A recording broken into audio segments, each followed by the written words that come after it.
আমার কি সাউন্ড শোনা যাচ্ছিল না?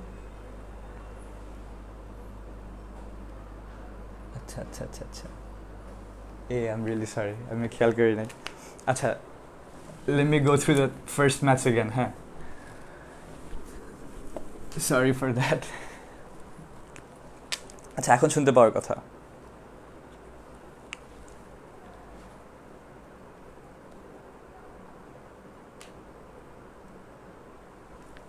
আচ্ছা, আমরা ফার্স্ট ম্যাথে কী পড়েছিলাম? জাস্ট ভ্যালুটা একটু ডিফারেন্স ছিল।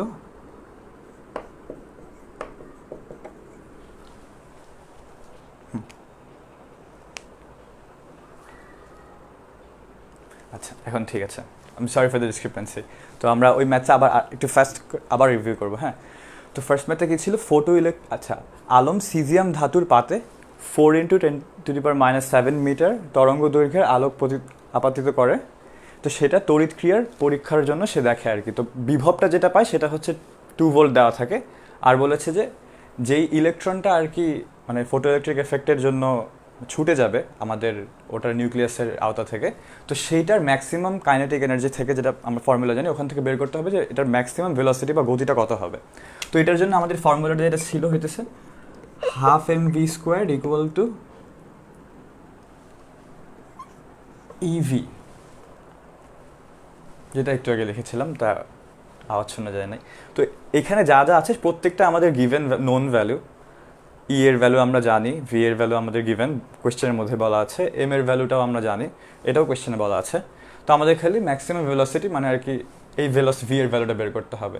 তো এটা নিয়ে আসলে মানে আগের বারে যেটা বলেছিলাম যে এটা নিয়ে আর কি ফার্দার মানে আর করার দরকার নেই, জাস্ট ভ্যালুগুলো রিপ্লেস করে দিয়ে বাকিটা ক্যালকুলেটরের কাজ। তো এটা তেমন একটা সমস্যার কিছু হওয়ার কথা না। আচ্ছা, তো সেকেন্ড কোয়েশ্চেনটা ছিল লাল আলো ব্যবহার করলে ফোটো তড়িৎ প্রবাহ ঘটবে কিনা। তো লাল আলো সম্পর্কে আমাদের ইনফরমেশন কি ছিল? তরঙ্গ দৈর্ঘ্যটা ভিন্ন। তরঙ্গ দৈর্ঘ্যটা দেওয়া হচ্ছে 6.8 × 10⁻⁷ মিটার। তো এই ক্ষেত্রে আমার প্রয়োজন কি, যে আমাদের যে তরঙ্গ দৈর্ঘ্যের আলোটা পড়ছে, তো সেইটার শক্তিটা যদি আমাদের ওই ওয়ার্ক ফাংশন, ওই যে আমরা যেটা দেখেছিলাম W0 দিয়ে দেখেছি, তো ওই ওয়ার্ক ফাংশনটাকে যদি আর কি সারপ্যাস করতে পারে, মানে ওটাকে যদি ওটার থেকে যদি বেশি হয়, তাহলে ফটো ইলেকট্রিক এফেক্ট দেখা সম্ভব হবে। তো কোয়েশ্চেন ছিল হচ্ছে লাল আলো ব্যবহার করলে ফটো ইলেকট্রিক প্রবাহ ঘটবে কিনা ব্যাখ্যা করো। তাহলে আমরা সবার প্রথমে যেটা করার, আমরা হচ্ছে এইটার এনার্জিটা বের করে নিব। তো এনার্জির ফর্মুলা আমরা কি জানি? E = h new. তো নিউটা কি? ফ্রিকোয়েন্সি বা কম্পাঙ্ক। তো এটাকে আমরা কি দিয়ে রিপ্লেস করব? c/λ। c/λ, হ্যাঁ, c/λ। আচ্ছা, তো এখান থেকে কি আমরা এটা শক্তিটা বের করে ফেলতে পারবো না? সব কিছুতে গিভেন গিভেন ভ্যালু। আমরা তো সি এর ভ্যালু তো জানি 3 × 10⁸, ল্যামডার ভ্যালুটা এখানে গিভেন, এইচ এর ভ্যালু হচ্ছে প্ল্যাঙ্কস কনস্ট্যান্টের ভ্যালুটা হলো, এটা আর কি সবার মনে রাখতে হবে প্ল্যাঙ্কস কনস্ট্যান্টের ভ্যালুটা। তো যদি মনে নাও রাখো, ক্যালকুলেটরে থাকেই, তো তেমন একটা সমস্যা হওয়ার কথা না। আচ্ছা, তো সব ভ্যালু দিয়ে আর কি আমাদের ইয়ের ভ্যালুটা চলে আসবে। তো ইয়ের ভ্যালু বেশি আর কি ক্যালকুলেশনটা ওভাবে না দেখে আমি জাস্ট ভ্যালুটা লিখে দিই কত আসছে।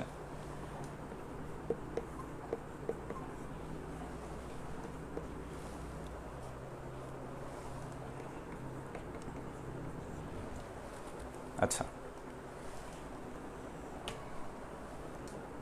এটা হলো জুলস। তো এবার আমাদের ওয়ার্ক ফাংশনের বিষয় যেটা, সেটা আমরা আমরা কি জানি যে আমরা যে এনার্জি যেটা আছে এখান থেকে যেই শক্তিটা প্রয়োজন হবে একটা ইলেকট্রনকে সরানোর জন্য, যে পোটেনশিয়াল ডিফারেন্সটা কী পেয়েছি আমরা? 2 ভোল্ট। বিভবটা বলে দেওয়া ছিল কোয়েশ্চেনে। আর এইটার দ্বারা যে শক্তিটা হবে, এইটা যদি আর কি আমাদের আর কি পজিটিভ কিছু আসে, তাহলে সেটাকে আমরা বলতে পারবো যে ফটো ইলেকট্রিক এফেক্টটা পজিটিভ মানে পসিবল হবে আর কি। তো এখান থেকে আমাদের এনার্জি যেটা, সেটা তো ভ্যালু এখানে গিভেন। আর ইভি এর জন্য হচ্ছে আবার আমাদের এইটা মাল্টিপ্লাইড বাই এটা। তো আমরা যদি ক্যালকুলেটরে একবারে করে ফেলি, তাহলে ভ্যালুটা আসবে, আমি ডিরেক্টলি লিখে দিই 973 × 10⁻⁷ 19.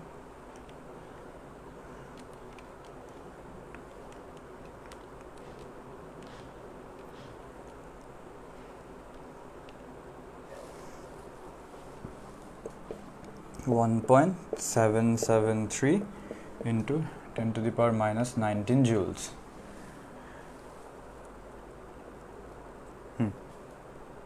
ঠিক আছে, তাহলে ওয়েট, ঠিক আছে। আচ্ছা, তো আমাদের ওয়ার্ক ফাংশনটা কত আসলো এখানে? 1.773। তো আমাদের এই দুইটার ডিমেনশন যেহেতু সেম, তাহলে আমরা এই দুটোকে কম্পেয়ার করতে পারি না। যে আমাদের কি বলেছিলাম, যে ওয়ার্ক ফাংশনের থেকে যদি আমাদের যে লাইটটা পতিত হয়েছে সেটার আর কি এনার্জিটা যদি বেশি হয়ে থাকে, তাহলে তো আর কি পসিবল হবে ইলেকট্রনটাকে তার নিউক্লিয়াসের আওতা থেকে সরে ফেলার জন্য। তাহলে আমাদের দুইটাই তো 10 to the power minus 9, তো কম্পেয়ার করাটা তো ইজি। তাহলে তো ই এর ভ্যালুটা কি আমাদের বড় আসছে না ওয়ার্ক ফাংশন থেকে? তো যেহেতু বড় আসছে, মানে লাল আলো দিয়ে ফটোতড়িৎ প্রবাহ ঘটানো সম্ভব হবে। তো এইটাই আর কি কোয়েশ্চেনটা। আচ্ছা, আমরা নেক্সট ম্যাথসে যাই। প্রবাবলি সবাই ফলো করতে পেরেছো।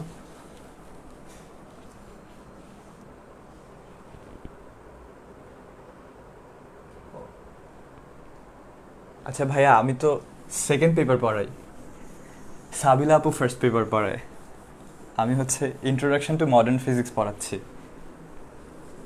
আমাদের পোস্টারগুলো যদি একটু চেক করে নাও তোমরা ক্লাসে বসার আগে, তাহলে একটু সুবিধা হবে।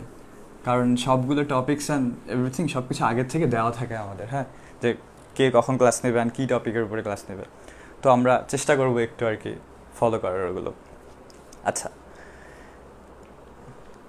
Next question.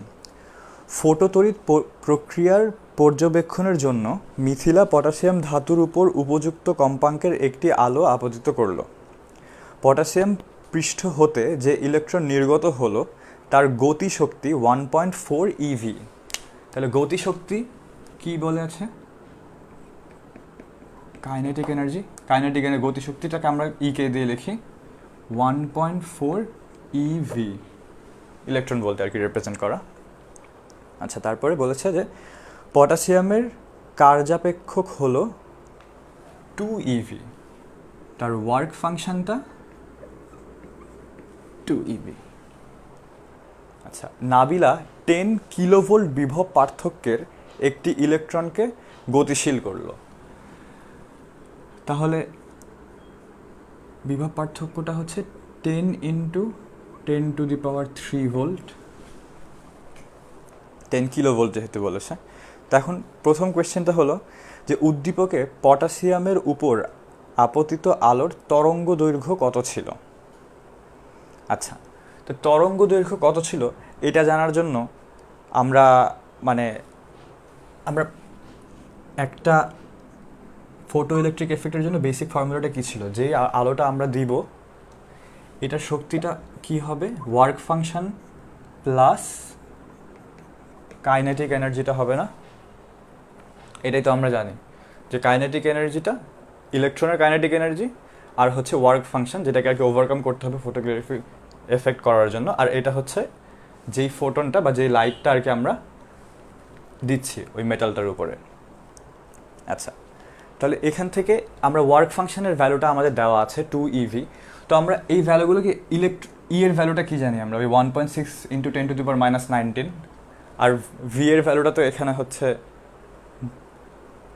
ভি এর ভ্যালুটা এখানে কত বলেছে জানি?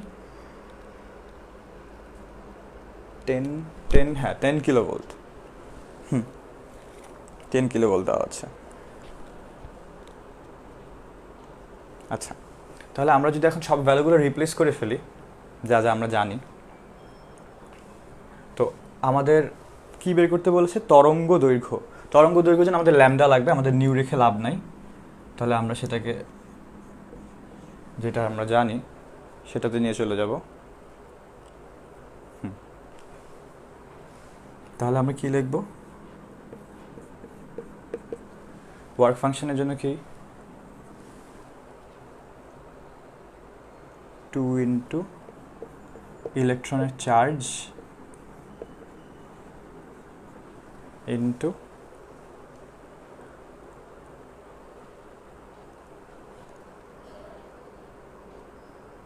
ইলেকট্রনের চার্জ, শুধু কি ইলেকট্রনের চার্জ দিয়ে করব আমরা এখানে?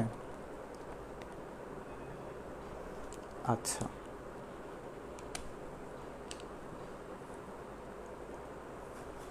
আমরা ইলেকট্রন ভোল্টকে, আচ্ছা আমি এই জিনিসটা একবার দেখাইনি, ডিরেক্টলি লেখার থেকে আমরা এগুলোর কনভার্সনগুলোকে কি করি এটা একটু দেখাইনি। তো আমাদের যেটা বলেছে কাইনেটিক এনার্জি 1.4 ইলেকট্রন ভোল্ট, তো এইটাকে হচ্ছে আমরা জাস্ট চার্জটা দিয়ে মাল্টিপ্লাই করে দিই, 1.6 ইন্টু 10⁻⁻19, মানে ইলেকট্রনের যে আর কি কুলম্বে যে চার্জটা আসে সেইটা দিয়ে, মানে ইলেকট্রন ভোল্ট বলতে আমরা ইউনিটটা জেনারেলি হচ্ছে বোঝাই যে ইলেকট্রনের যে চার্জটা আছে সেইটাকে যদি আমরা এই কনস্ট্যান্টের ভ্যালুর সাথে মাল্টিপ্লাই করে দিই সেইটার জুল ফরম্যাটে আসে আর কি, জুলস আর কি, এসআই ইউনিটে যখন আমরা শিফট করছি এটাকে। তো সিমিলারলি আমাদের এই ওয়ার্ক ফাংশনের ভ্যালুটাও আমাদের এই সেম এটা দিয়ে আসবে। তো এটাকে আমরা এখন যদি চাই তাহলে একবারে ওখানে লিখে ফেলতে পারি যে ভ্যালুটা কীরকম আসে, একবারে লিখে দিই তাহলে করতে সুবিধা হবে।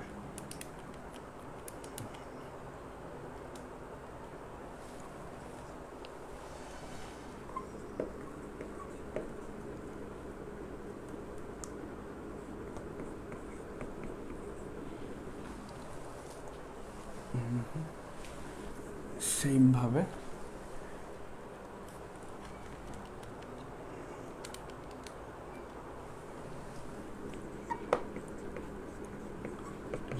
-19, মানে আমরা জাস্ট ইলেকট্রনের যে চার্জটা আছে কুলম্বে সেটাকে আর কি মাল্টিপ্লাই করে দিই কনস্ট্যান্টের সাথে। আচ্ছা, আর কি কি লাগবে আমাদের ভ্যালু এখানে?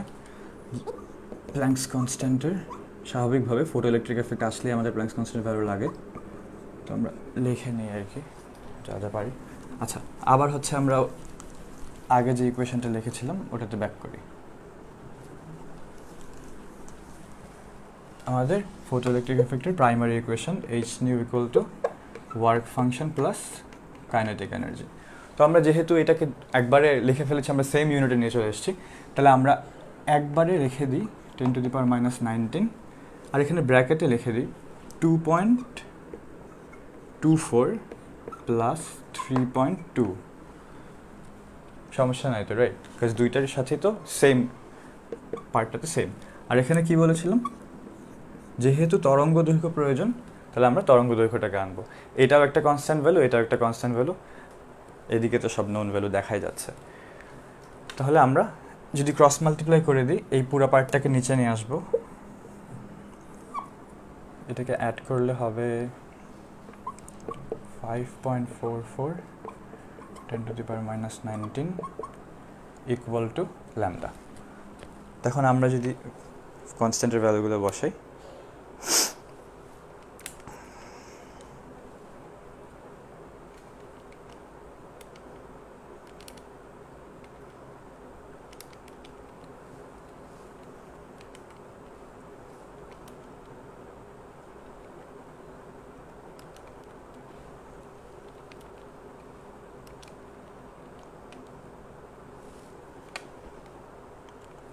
তাহলে আমাদের, আচ্ছা আমি এই লাইনটা মুছে দিই, দিয়ে একবারে বসাই দিই ভ্যালুটা 3.656 ইন্টু 10⁻⁻7। 7ই লিখতে পারছি না, আচ্ছা মিটার্সে আসে এটা। তো জেনারেলি আমরা ইকুয়েশন ফর্মেটে যখন লিখি তখন আমরা ইউনিটস না লিখি। আচ্ছা, এইটা হলো আমাদের ফার্স্ট কোয়েশ্চেনের অ্যান্সার যে তরঙ্গ দৈর্ঘ্য কত। আচ্ছা, এবার কোয়েশ্চেনের সেকেন্ড পার্ট, উদ্দীপকের উভয় ইলেকট্রনের গতিবেগ একই ছিল কি? তো পরে আমাদের একটা ভ্যালু দিয়ে দিয়েছিল না, বলেছিল যে এই বিভব দিয়ে সে একটা ইলেকট্রনকে গতিশক্তি প্রদান করে। তো আমরা এখন পরের পার্টের জন্য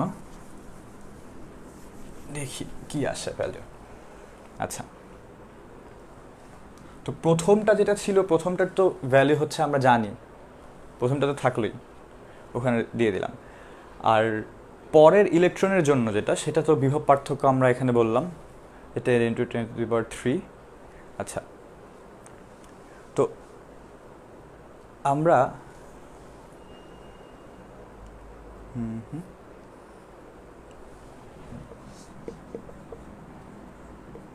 মানে কে ম্যাক্স অথবা আমরা আবার কে দিয়ে লিখতে পারি, কারণ আচ্ছা কে ম্যাক্স লিখে দিই এখানে, সর্বোচ্চ গতিশক্তি যেহেতু বলছে, কাইনেটিক এনার্জি ম্যাক্সটা, এটা আসে আমাদের জেনারেল জিনিস যেটা নিউটনিয়ান বলবিদ্যা থেকে এসছে।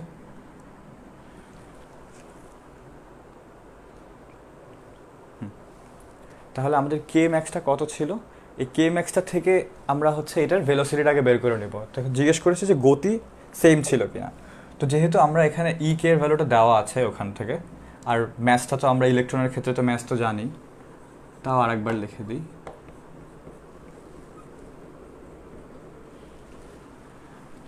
তো এখান থেকে আমরা যদি ডিরেক্টলি ভেলোসিটির ভ্যালুটা লিখে দিই,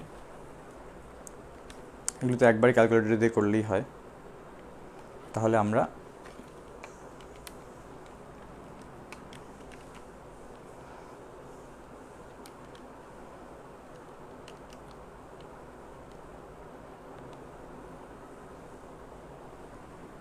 হুম 7.016 ইন্টু 10⁵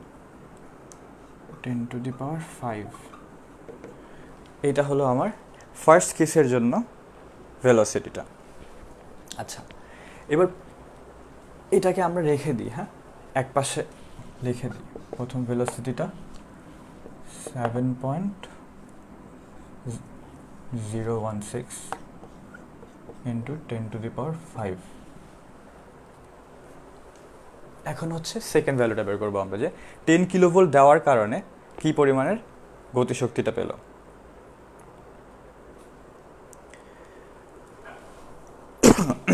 পরের জন্য যে আমরা কাইনেটিক এনার্জিটা পাবো, এটাকে আমি কে1 বলি, কারণ ওটাকে কে দিয়ে ডিনোট করেছি। এটা হচ্ছে ইলেকট্রনের চার্জ ইনটু পোটেনশিয়াল ডিফারেন্স, যেটা আর কি আমরা অ্যাপ্লাই করেছি। তো পোটেনশিয়াল ডিফারেন্স পরের ক্ষেত্রে আমরা কি অ্যাপ্লাই করলাম এটা তো এখানে লিখে রেখেছি, আর ইলেকট্রনের চার্জ তো আমরা জানি। তো যদি 1.6 ইন্টু 10⁻⁻19 ইন্টু 10 ইন্টু 10⁻³ এটা হচ্ছে কাইনেটিক এনার্জি হবে। তো কাইনেটিক এনার্জির ভ্যালুটা যদি আমরা আবার নিউটনিয়ান বলবিদ্যার মতো এখানে V1 লিখি আমরা, কারণ সেকেন্ড কেস যেহেতু ওটাকে, আচ্ছা এটাকে V1 লিখেছিলাম, তো এটাকে V0 লিখি, তাহলে এটা V1 আলাদা করার জন্য জাস্ট যে কোনো একটা ডিনোশন দিলেই হবে। তো এখান থেকে আমরা একবারে লিখতে পারতাম 10⁻31 into V1 square equal to 1.6 into 10⁻⁻19 into 10⁻³ এই হলো আমাদের ফাইনাল লাইন। তো এখান থেকে আর কি আমরা জাস্ট ক্রস মাল্টিপ্লিকেশন করলে ডিরেক্টলি ভি এর ভ্যালুটা চলে আসবে আমাদের। আচ্ছা, এখান থেকে করলে V1 এর ভ্যালুটা আসে হচ্ছে 5.93 ইন্টু 10⁻7 মিটার পার সেকেন্ড। এখানে কত ছিল? 10⁵ ছিল প্রথম কেসে, আর পরেরটা হচ্ছে 10⁻7, তাহলে অনেক পার্থক্য। তাহলে আমরা কি বলতে পারি যে V1 এর ভেলোসিটিটা ভালোই বড় ছিল V0 এর থেকে। এইটাই জানতে চেয়েছিল যে দুইটার কম্প্যারিজনটা কীরকম হবে।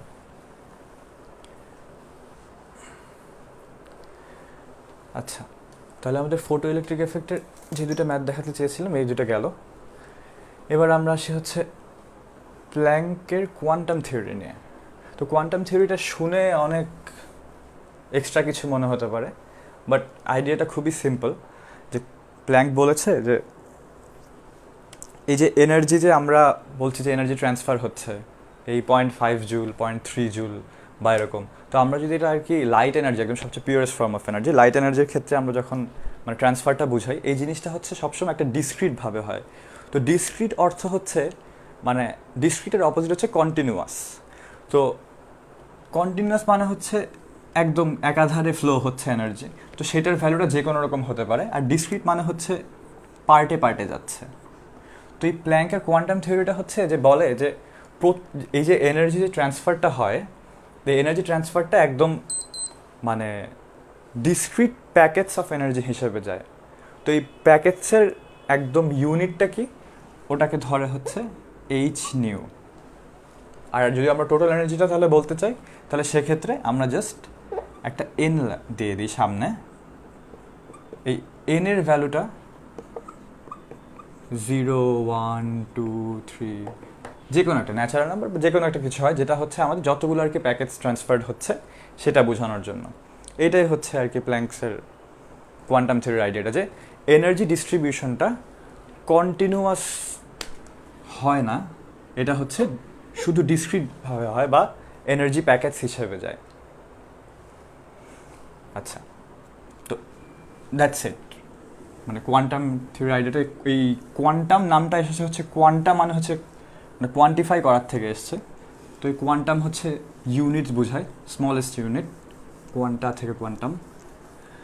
তো এইটাই আর কি। তো আরেকটা জিনিস আছে এখানে যেটা আর কি তোমরা একটু পড়ে নিলে ভালো হয়, প্ল্যাঙ্কের ব্ল্যাক বডি রেডিয়েশন। তো ব্ল্যাক বডি রেডিয়েশন মানে প্ল্যাঙ্কের কৃষ্ণ বস্তুর বিকিরণ। আচ্ছা, তো কৃষ্ণ বস্তুর বিকিরণের বেসিক আইডিয়াটা বলে দিই। তো একদম মানে মানে পারফেক্টলি ব্ল্যাক বডি যেটাকে বলা হয়, সেটা মানে হচ্ছে যে ওই বডিটার কেপেবিলিটি থাকে সব ধরনের তরঙ্গ দৈর্ঘ্যের আলোকে অ্যাবজর্ব করে নিতে নিতে মানে নেওয়ার ক্ষমতা থাকে। এবং যদি ওই বডিটার টেম্পারেচারটা বাড়ানো হয় সাবস্ট্যান্সিয়ালি, মানে অনেক যদি বাড়ানো হয়, তাহলে সেক্ষেত্রে সে যেই যে মানে তরঙ্গ দৈর্ঘ্যের আলো অ্যাবজর্ব করে ফেলেছিল বা আলোর শক্তিটা অ্যাবজর্ব করে ফেলেছিল, সে এক্স্যাক্টলি ওই একই তরঙ্গ দৈর্ঘ্যের আলোগুলোকে আবার সে রিভার্ট ব্যাক করতে পারে। তো এইটা হচ্ছে মানে পারফেক্টলি ব্ল্যাক বডিটা আসলে অনেকটা হাইপোথেটিক্যাল একটা জিনিস। এটা মানে তেমন একটা এক্সাম্পল আমরা দেখি না আসলে, মানে ক্লোজ টু আর কি থাকে। তো আমি ধরে নিই যে আর কি অনেক ক্ষেত্রে আমরা মানে ম্যাথমেটিক্যাল যখন অ্যানালাইসিস করবো, তো আমরা আর কি ধরে নেবো যে আর কি একটা পারফেক্টলি ব্ল্যাক বডি, বাট এটা আর কি বাস্তবে ওরকম হয় না আসলে। আর এটার সম্পর্কে ভেতরে আর কি যা যা বলা আছে এগুলো তোমরা একটু পড়ে নিও, ডিসক্রিপটিভ টাইপের জিনিস। আচ্ছা, এরপরে আমাদের টপিক অফ ডিসকাশনটা ছিল হচ্ছে ডি ব্রগলিস ম্যাটার ওয়েভস, মানে বস্তু তরঙ্গ।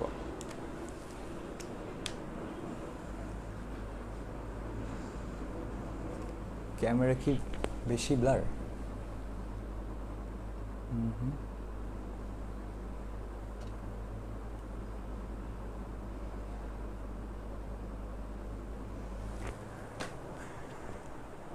আচ্ছা, কন্টিনিউ করি। তো ডি ব্রগলিস ম্যাটার ওয়েভসের আইডিয়াটা হলো যে একটা পার্টিকেল, আমরা যে বলি মানে একটা বস্তু, যে আমাদের সলিড লিকুইড গ্যাস বা যেরকম ফর্মে বলি, তো আইডিয়াটা হলো যে একটা বস্তু শুধু মানে বস্তু রূপ না, এটা তরঙ্গ রূপও থাকে। তো এইটাকে আর কি এই দুইটার এই যে তরঙ্গ রূপে যে থাকা সম্ভব, এইটা নিয়ে আর কি সায়েন্টিস্ট ডি ব্রগলি অনেক কাটাছেড়া করেছে। তারপরে আর কি একটা কনক্লুশনে এসেছে যে সে হচ্ছে রিলেট করেছে যে একটা বস্তু যদি তার মানে তরঙ্গ ফর্মে চলে যেত একদম পুরোপুরি, তাহলে সেই ক্ষেত্রে তার ক্যারেক্টারিস্টিক্সগুলো যেরকম হতো সেটার সাথে সে তার মানে পার্টিকেল অবস্থায় যেরকম থাকে একটা বডি, তো সেইটার আর কি মানে কন্ডিশনসগুলোকে একটু রিলেট করার জন্য একটা ইকুয়েশন দিয়েছে। তো সেইটা আসে হচ্ছে ওই প্ল্যাঙ্কের যে এনার্জি ইকুয়েশনটা, যেটা আমরা ফটো ইলেকট্রিক এফেক্টের ক্ষেত্রে দেখলাম যে ই ইকুয়াল টু এইচ নিউ, ওই এইচ নিউর পার্ট থেকে আর কি ওটা ডিরাইভ করা হয়। তো আলটিমেটলি এটার ফর্মুলাটা আসে হচ্ছে, আমরা যদি মানে একটু সিম্পলিফাইড ফর্মে আসি, যে আইনস্টাইনের এনার্জি ইকুয়েশন কী বলে, E equal to M C squared. আর আবার প্ল্যাঙ্কের এনার্জি ফর্ম্যাটটা কী বলে, এইচ নিউ। তো আমরা এই দুইটাই কি এনার্জি ফর্ম্যাট না?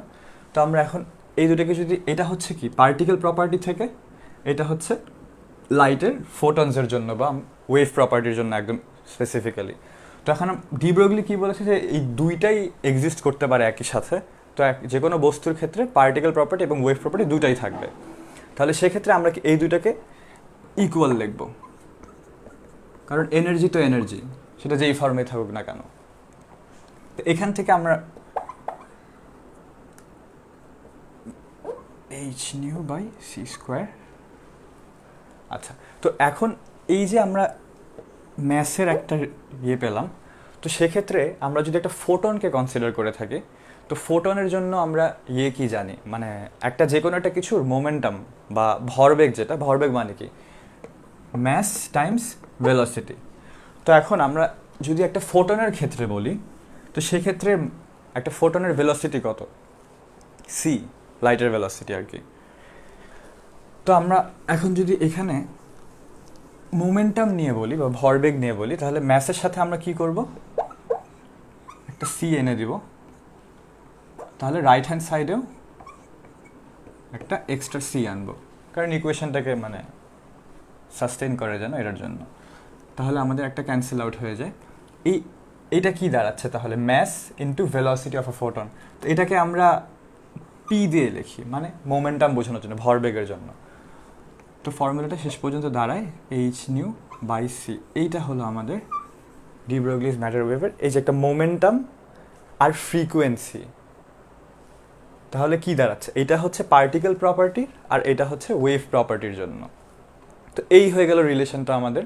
তাহলে ডি ব্রগলি যেটা বলেছে সেটা হচ্ছে, যেহেতু একটা বস্তু তার পার্টিকেল প্রপার্টি এবং ওয়েভ প্রপার্টি ক্যারেক্টারিস্টিক একসাথে শো করে, সেইটার ম্যাথমেটিক্যাল এক্সপ্লেনেশনটা হচ্ছে এইটা, যে কীভাবে রিলেট করেছে সে।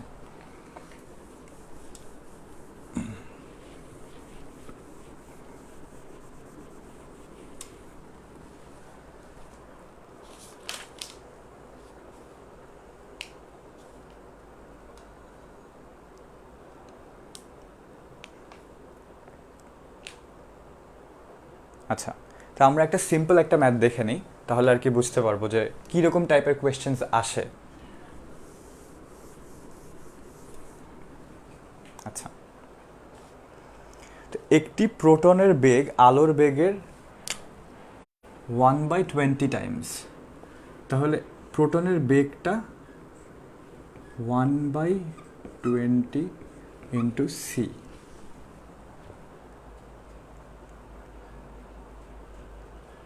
আচ্ছা, তো এই ক্ষেত্রে ডি ব্রগলির তরঙ্গ দৈর্ঘ্য নির্ণয় করো। ডি ব্রগলির তরঙ্গ দৈর্ঘ্যটা কি হবে, আমরা ফর্মুলাটা কি জেনেছিলাম যে পি ইকুয়ালস টু h/c। তাহলে নিউ এর জায়গায় আমরা কি করব, c/λ আনবো। আচ্ছা, আমরা এটা সি রাখি। তা আমরা যদি এখানে c/λ আনি, তাহলে কি সি আর সিটা ক্যান্সেলড হয়ে যায় না, তাহলে বাকি থাকে কি h/λ।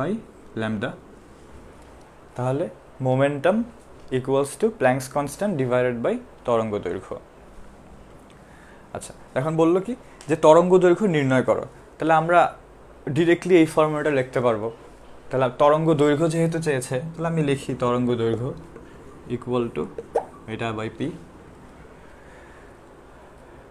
আচ্ছা, আর কি কোয়েশ্চেনে কি বললো যে একটা প্রোটনের, তো প্রোটনের ম্যাস কত, প্রোটনের এম এর ভ্যালু 1.673 ইন্টু 10⁻⁻27 কি, হ্যাঁ, ম্যাস দেওয়া আছে, ভেলোসিটি দেওয়া আছে, মানে আমাদের পি এর ভ্যালুটা হয়ে গেল। তাহলে আমরা ল্যামডা ইকুয়াল টু কী পাচ্ছি, 6.63 ইন্টু 10⁻⁻34, এটা আমাদের প্ল্যাঙ্কস কনস্ট্যান্টের ভ্যালু, ডিভাইডেড বাই মোমেন্টামের। এটা ম্যাসের ভ্যালুটা কী ছিল আমাদের, 1.673 ইন্টু 10⁻⁻27 মাল্টিপ্লাইড বাই ভেলোসিটিটা কী ছিল, 3 ইন্টু 10⁸ ডিভাইডেড বাই 20। এটা ক্যালকুলেটরে দিলে যা আসবে সেটাই হলো আমাদের তরঙ্গ দৈর্ঘ্যের ভ্যালু। আচ্ছা, এটাকে আমি যদি একবারে লিখে ফেলি, তাহলে আমাদের ভ্যালুটা কি কিছুটা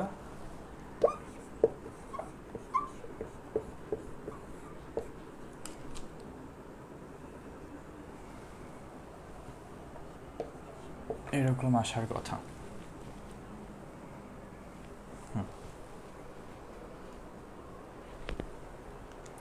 আচ্ছা, আমরা আরেকটা ম্যাথসে যাই।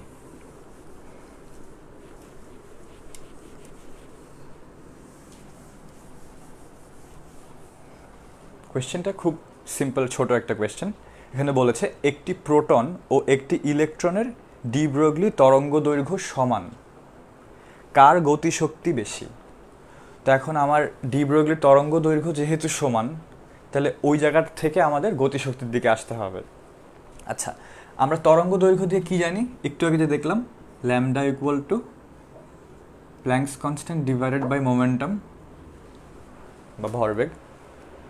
আর ইলেকট্রনের গতিশক্তির আমি যদি ওখান থেকে বের করি, তাহলে মানে হিসাব করে বললে কাইনেটিক এনার্জি জেনারেল ইকুয়েশনটা কি?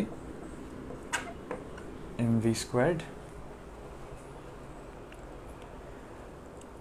তাহলে এখন একটা জিনিস বলো, আমরা যে এখানে mv স্কোয়ার পেলাম, তাহলে আমরা এইটাকে কি মোমেন্টামের দিকে কনভার্ট করা পসিবল না? আমরা যদি এখানে একটা এক্সট্রা ম্যাস আনি, না মনে করো ইকুয়েশনের দুই পাশে মানে আমি একটা এক্সট্রা ম্যাস আনবো, কারণ ভি আছে, তা আমার মোমেন্টামটা কি mv না? তাহলে এখানে যেহেতু ভি স্কোয়ার্ড আছে, তাহলে আমরা একটা এক্সট্রা ম্যাস আনি, সো দ্যাট আমরা মোমেন্টামের জায়গাতে যেতে পারি। Half m square v square, cross multiply করে দিই যদি, 2km ইকুয়াল টু mvর স্কোয়ার, তাই না?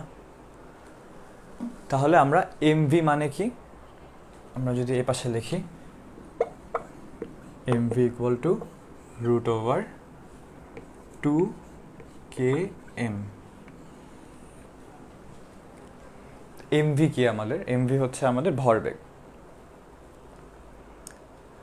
আচ্ছা, তাহলে এখান থেকে আমরা কি জানি?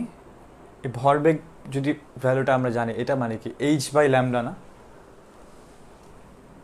তো mv কে আমরা p লিখতে পারি। p কে আমরা কি লিখতে পারি? ক্রস মাল্টিপ্লাই করে h by lambda, h by lambda. তো আলটিমেটলি আমরা আমাদের কি দরকার? তরঙ্গ দৈর্ঘ্য বের করতে চাচ্ছি আমি, নাকি? তরঙ্গ দৈর্ঘ্য চাচ্ছি কি না, আমরা চাচ্ছি কাইনেটিক এনার্জির বিষয়টা। আচ্ছা, তরঙ্গ দৈর্ঘ্য তো আমাদের সেম, তাহলে আমি তরঙ্গ দৈর্ঘ্যের দিকটা আগে আনি একবার। ক্রস মাল্টিপ্লাই করলে h by root over 2km। তো এখন বলেছে যে আমাদের দুইটা জিনিসের তরঙ্গ দৈর্ঘ্য সেম। কার কার? একটা প্রোটন আর একটা ইলেকট্রনের। তাহলে গতিশক্তি কার বেশি হবে? আচ্ছা,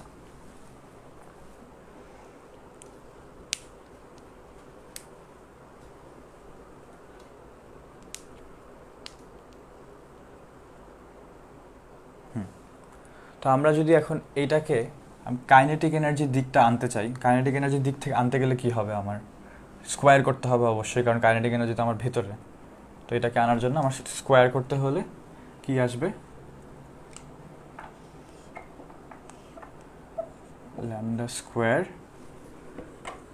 h স্কোয়ার বাই 2km, এরকম না? তাহলে আমরা এটাকে ক্রস মাল্টিপ্লাই করে যদি পাশে সরাই ফেলি, পুরোটাকে নিয়ে আসলাম h square by lambda square. আচ্ছা, এটাকে না আনলেও চলবে, আমার এটা থাক। আমার কাইনেটিক এনার্জিটাকে নিয়ে আসি খালি, এ পাশে কাইনেটিক এনার্জি আর ম্যাথটাকে নিয়ে আসলাম। আচ্ছা, তো তরঙ্গ দৈর্ঘ্য যদি সেম হয় দুইজনের, তাহলে তরঙ্গ দৈর্ঘ্য সেম মানে কি? আমার ইকুয়েশনের এই পাশের ভ্যালুটার চিন্তা করে দেখি, যে তরঙ্গ দৈর্ঘ্য যদি সেম হয়, তাহলে ইলেকট্রনের জন্য এইটার ভ্যালু যা, ওই প্রোটনের জন্য এইটার ভ্যালু কি একদম এক্স্যাক্টলি সেম আসবে না? কারণ তরঙ্গ দৈর্ঘ্য তো সেম, এটা তো আমি হচ্ছে এটা একটা কনস্ট্যান্ট জিনিস, আমি তো যেগুলো যেগুলো চেঞ্জ হওয়া পসিবল ম্যাস আর কাইনেটিক এনার্জি, তাহলে সেটা আমরা তো সরাই ফেললাম। ম্যাস ডিফারেন্ট হবে ইলেকট্রন আর প্রোটনের, আর কাইনেটিক এনার্জি তো ডিফারেন্ট হবে গতিশক্তি। তো এই দুটাকে আমি একপাশে সরালাম কেন?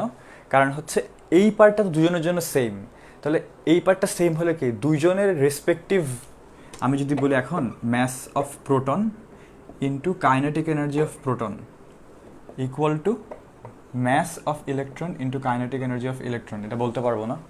কারণ দেখো এই পাশটা তো আমার দুজনের জন্যই সেম। ইলেকট্রনের জন্য যেটা হবে এখানে হচ্ছে ইলেকট্রনের জন্য বসালাম mass of electron kinetic energy of electron, যেটা হবে প্রোটনের জন্য তো সেম, কারণ তরঙ্গ দৈর্ঘ্য সেম, তাহলে mass of proton kinetic energy of proton, তাহলে এই দুইটা আর কি ইকুয়াল হবে না দুইটা কেসেসের ক্ষেত্রে। তো এইখানে যে আর কি আমাদের তো ম্যাস অফ প্রোটন জানা, ম্যাস অফ ইলেকট্রন জানা, এটা তো আমাদের নোন ভ্যালু আর কি। তো এই দুইটার রেশিও করে আমরা কি কাইনেটিক এনার্জি, দুজনের কাইনেটিক এনার্জির রেশিও বের করতে পারবো না একটা? তো এইটাই। তো এখন আমরা এই পাশে নিয়ে চলে আসি, কার গতিশক্তি বেশি হবে। তাহলে আমরা যদি mass of proton by mass of ইলেকট্রনটা আনি, mass of proton by mass of electron equal to kinetic energy of electron divided by kinetic energy of proton.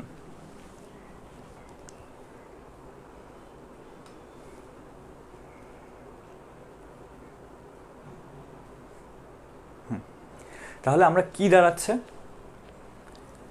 Mass of proton কি ম্যাস অফ ইলেকট্রনের থেকে অনেক বেশি না? কারণ এইটার মানে ইলেকট্রনের ম্যাস আমরা কি জানি 9.1 ইন্টু 10⁻31, আর প্রোটনের ক্ষেত্রে কি 10⁻27 না? তো অনেক তফাৎ তো।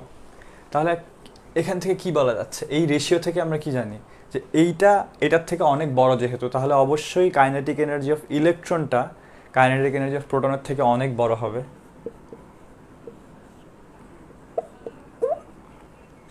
Since mass of proton is greater than mass of electron, এটাই জিজ্ঞেস করা যে কার গতিশক্তি বেশি হবে।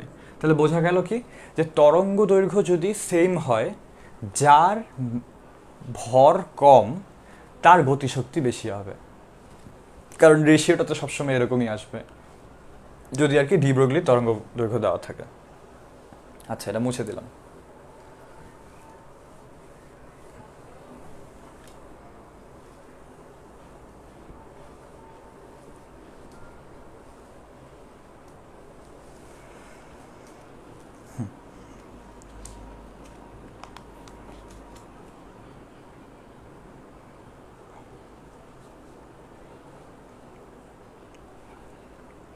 আচ্ছা, তো এই গেল আমাদের basic type of maths from de ব্রগলির ওয়েভলেন্থের, যেগুলো আর কি জানি আমরা। তো এরপরে হচ্ছে আমরা আরেকটা টপিক বলার কথা ছিল হচ্ছে কম্পটন এফেক্ট।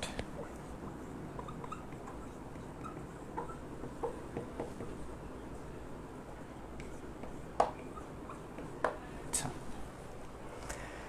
তো কম্পটন এফেক্টের বই একটা সংজ্ঞা দেওয়া আছে। তো এখানে বলেছে যে উচ্চ শক্তি সম্পন্ন ফোটন যখন কোনো লক্ষ্য বস্তুর সাথে সংঘর্ষে লিপ্ত হয় এবং লিপ্ত হয়ে বিক্ষিপ্ত হয়, সেক্ষেত্রে বিক্ষিপ্ত ফোটনের তরঙ্গ দৈর্ঘ্য আপতিত ফোটনের তরঙ্গ দৈর্ঘ্যের চেয়ে বেশি হয়। মানে তরঙ্গ দৈর্ঘ্য যদি বেড়ে যায় তাহলে হচ্ছে ফ্রিকোয়েন্সি কমে যায় স্বাভাবিকভাবে। তো ফ্রিকোয়েন্সি কমে গেলে আমরা কি বলি, যেহেতু ফ্রিকোয়েন্সির সাথে আমাদের বা আর কি কম্পাঙ্কর সাথে আমাদের এনার্জিতে directly related, energy equal to H nu. এটার অর্থ হচ্ছে যে যেহেতু একটা জিনিস আরেকটা জিনিসের সাথে বাড়ি খেয়ে অন্যদিকে যাচ্ছে, তাহলে অবশ্যই সে কিছু এনার্জি দিয়ে দিয়েছে, কিছু শক্তি দিয়ে দিয়েছে ওখানে। তো এই যে এনার্জিটা যে চেঞ্জ হচ্ছে, যে কমে আসছে যে এনার্জিটা, তো এই জন্য আমরা বলছি এনার্জি কমে আসলে কি এইচ নিউ এর ভ্যালু কমে যাবে। তো এইচ তো কনস্ট্যান্ট, তাহলে অবশ্যই নিউ এর ভ্যালুটা কমতে হবে, মানে কম্পাঙ্কর ভ্যালু কমবে। আর কম্পাঙ্ক কমা মানে তরঙ্গ দৈর্ঘ্য বাড়া। এই জিনিসটাকে আগে ঘুরিয়ে বলেছে একটু, যে তরঙ্গ দৈর্ঘ্য আপতিত ফোটনের তরঙ্গ দৈর্ঘ্যের চেয়ে বেশি হয়। এই ঘটনাকে কম্পটন ক্রিয়া বা কম্পটনের প্রভাব বলে। তো এই কম্পটন এফেক্টের একটা বড় একটা ফর্মুলা আছে, তো এইটা মনে রাখা কিছুটা কষ্ট হতে পারে, but with practice I guess হয়ে যাবে। এইটা হলো ফোটনের, যে ফোটনটা আসছে প্রথমে আমরা ইনিশিয়াল কন্ডিশন, যে আর কি শুরুতে যে এনার্জি ছিল সবার, এবং ওই ধাক্কাটা খাওয়ার পরবর্তী অবস্থায় যে এনার্জিটা হবে সবার, সেই দুটো তো অবশ্যই law of conservation of energy অনুযায়ী সেম থাকবে। তো এই জন্য প্রথমে আমরা হচ্ছে ধাক্কা খাওয়ার আগের এনার্জিটা বের করে নিচ্ছি। তো যেই লাইটটা আসছে তার এনার্জিকে আমরা এইচ নিউ দিয়ে বলি। তারপরে হচ্ছে এটার সাথে আমরা আইনস্টাইনের এনার্জি ইকুয়েশন থেকে বলবো যে এম নট, কারণ হচ্ছে যেই বস্তুটার সাথে বাড়ি খাচ্ছে সেটাকে আমি স্থির অবস্থায় ধরছি, তো এম নট সি স্কোয়ার, তো তার ওই অবস্থায় মানে ইনিশিয়াল যে কন্ডিশনটা সেখানে সেই ক্ষেত্রে তার ম্যাসটা কত ছিল। তো এইটার ভ্যালুটা একটু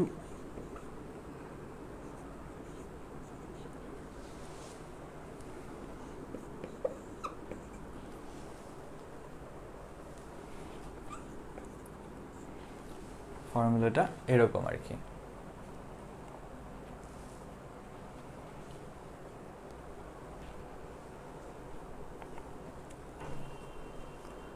আচ্ছা,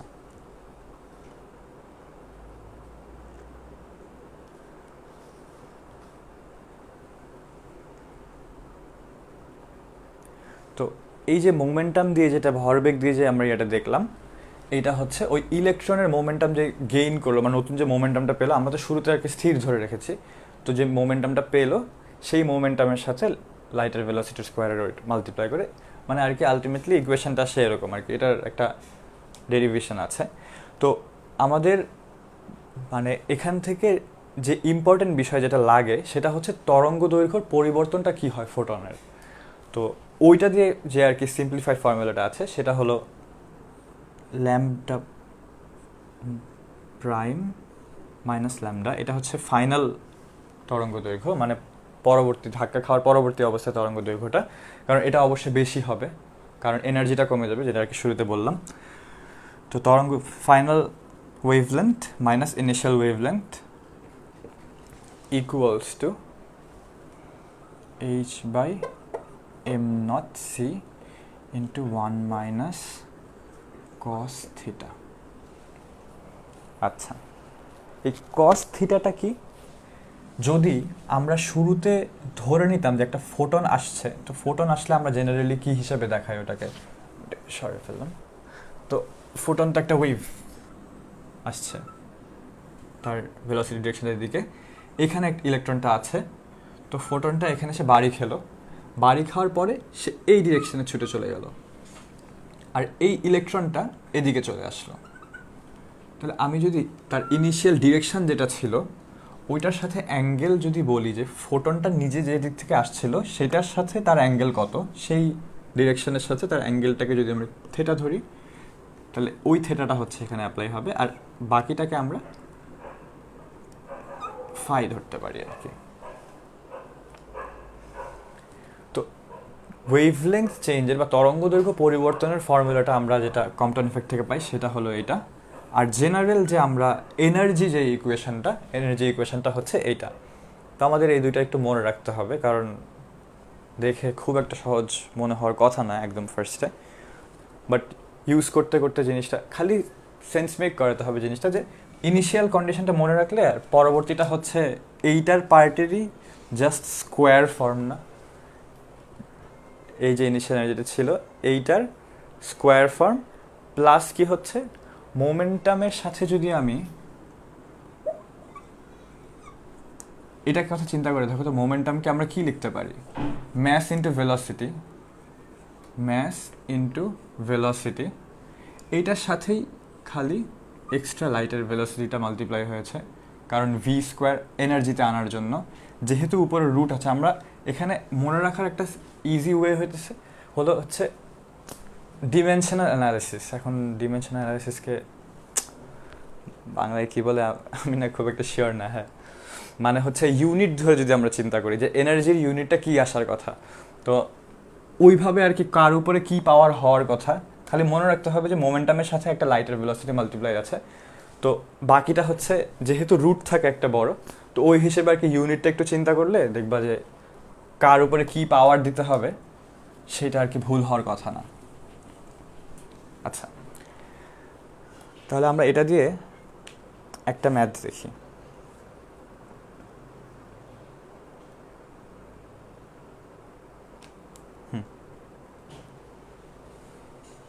মুছে দিয়ে এটা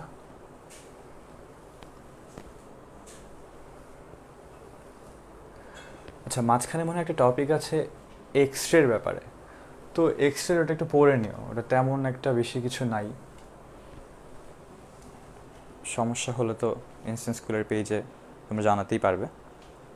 আচ্ছা, 3 × 10⁻19 হার্টজ আদি কম্পাঙ্ক মানে হচ্ছে ইনিশিয়াল যে আর কি ফ্রিকোয়েন্সিটা ছিল, আদি কম্পাঙ্ক একটি এক্স রশ্মি ফোটন একটি ইলেকট্রনের সাথে সংঘর্ষের ফলে 90 ডিগ্রি কোণে বিক্ষিপ্ত হয়।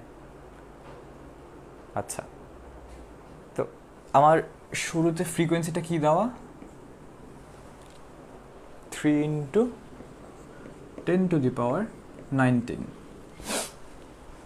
আচ্ছা, এর নতুন কম্পাঙ্ক নির্ণয় করো। ইলেকট্রনের কম্পটন তরঙ্গ দৈর্ঘ্য 8 × 10⁻−12।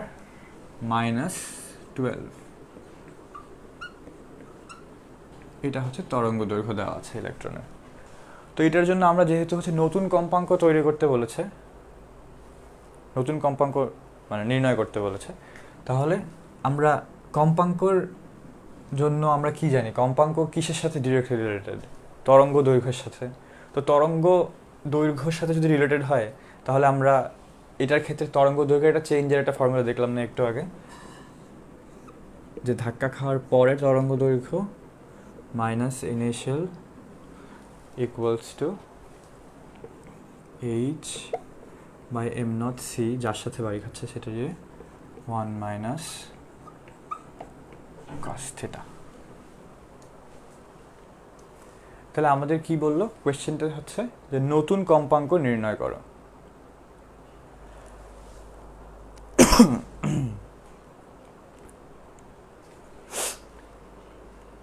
আচ্ছা, তাহলে আমাদের কি বলেছে, আদি কম্পাঙ্ক কোনটা, আদি কম্পাঙ্ক থেকে আমরা যে আদি তরঙ্গ দৈর্ঘ্য পাবো, তরঙ্গ দৈর্ঘ্যটা কি বলেছিল শুরুতে, ইলেকট্রনের কম্পটন তরঙ্গ দৈর্ঘ্য আমাদের কাছে দেওয়া আছে 8 × 10⁻−12 যেটা। আচ্ছা, তাহলে আমরা এখন যদি ভ্যালুগুলো যেগুলো জানি, আমাদের দরকার হচ্ছে নতুন যেটা তরঙ্গ দৈর্ঘ্য, নতুন তরঙ্গ দৈর্ঘ্য পেলে নতুন কম্পাঙ্কে যেতে পারবো। তো আমরা স্বাভাবিকভাবে এটাকে এক পাশে রেখে দিব, দিয়ে বাকিগুলোকে অন্য পাশে পাঠিয়ে দিব।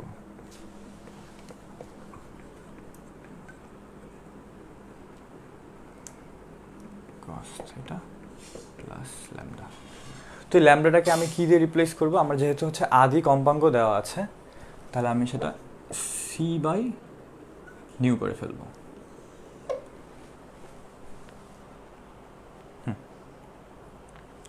আর কি কি নোন ভ্যালু এখানে আমাদের, প্ল্যাঙ্কস কনস্ট্যান্ট আমরা জানি, m0 এর ভ্যালু কি হবে, ইলেকট্রনের সাথে সংঘর্ষ হয়েছে, তাহলে আমাদের m0 এর ভ্যালুটাও গিভেন, মানে ইলেকট্রনের ম্যাস আর কি।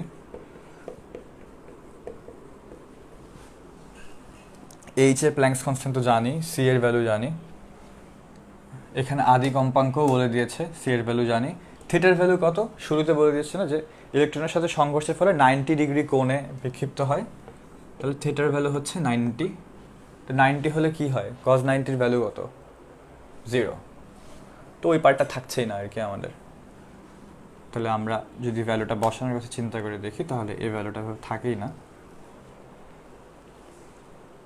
তো এটা শুধু 1, তো 1 মানে এরকম কিছু একটা থাকবে। তো আমরা যদি এখন এই পার্টটার ভ্যালুটা ক্যালকুলেটরে করে দেখি কি আসে।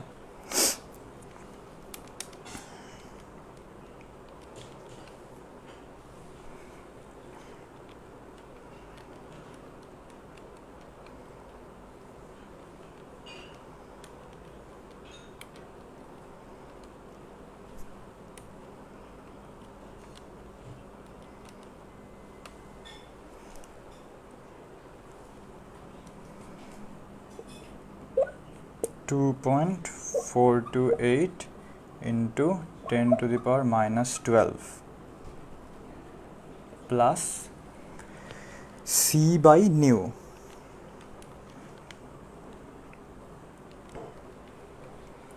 (3 × 10⁻)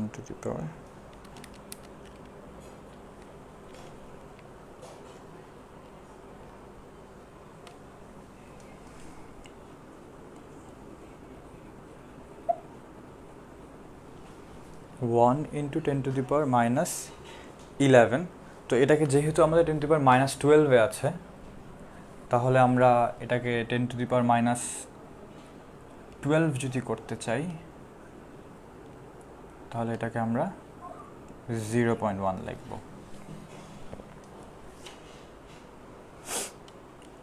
তারপরে হচ্ছে শুধু অ্যাড করে দিই 2.4, 2 এর জায়গায় 4 কি, ওয়েট,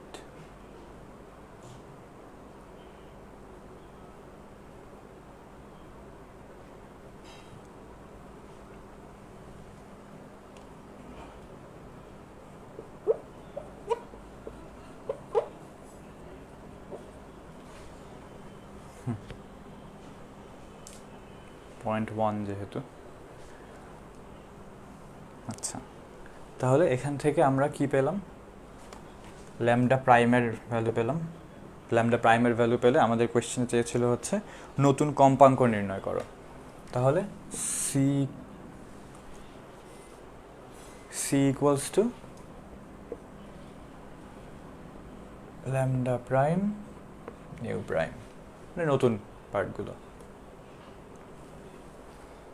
আমরা যদি ফর্মুলাগুলো মুছে দিয়ে স্পেস ক্রিয়েট করে নিই, তাহলে এখান থেকে আমরা জাস্ট এই ভ্যালু বসালে আমাদের নতুন কম্পাঙ্ক পেয়ে যাব।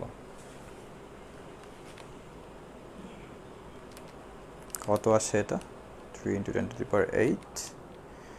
ডিভাইডেড বাই 2.528 10⁻12 1.186 ইন্টু 10⁻20, এটা হলো আমার নতুন কম্পাঙ্ক। তো এই গেল আমাদের কম্পটন এফেক্ট থেকে আর কি, একদম বেসিক ফর্মুলা থেকে ম্যাথ যেটা করা যায়, তো মুছে দিলাম। তো আজকে এই পর্যন্তই থাক। তোমাদের সমস্যা হলে তোমরা জানিও, কোনো প্রবলেমস হলে। And next topic most probably মানে মডার্ন ফিজিক্সের মানে নেক্সট যে টপিকগুলো বাকি আছে, যেগুলো আর কি টাচ করা হয় নাই, প্রবলি হাইজেনবার্গ আনসার্টেনিটি প্রিন্সিপাল, সাথে হয়তো দু একটা কিছু আছে, তো সেগুলো নিয়ে আমরা নেক্সট ক্লাসে দেখব। তো thank you for attending my class, hope it is gonna help you in some way.